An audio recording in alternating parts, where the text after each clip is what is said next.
biragoye cyangwa ugasanga ubu hari umuntu umaze imyaka 10 aririmba mu gataki ugasanga mu yindi myaka hari inoje ndamukunda sana kubera ujya aha muzikera je ntabwo nabaririmba ijya mu cyangwa sana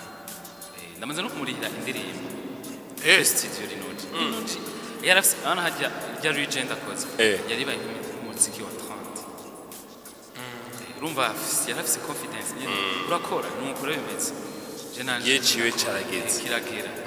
twese tuvuka tutambaye turabana batonya mugabo mu misira duhindura tukabiba icocoro canke tukaba abandi bantu ico wabonye mu muziki canke ico wasanze mu muziki utazopfa wibagiye n'iki mu muziki ya munezero sana araryoshe mugahara nagoye muto wowe ubonye ajya amadosiye hari amadosiye menshi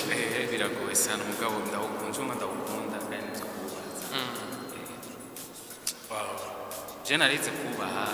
ijambo ry'Imana nabonye ubwoko bw'Imana yego Imana kudufashe gusa sivyo none Imana idufashe wanda mudushigikira kujya mu bikora uhaje cyane muri ibyo bintu urakora asante nyama choma pale nataka melodies nipige pale karibu sana navyibushe nimanzo ja mu igori nimanzo ja sawa byo strong kabisa ole reka tugusimire kwa mwe ukaza muri project ndabashimira saba kandi ni imbabazi kwa natevye kabisa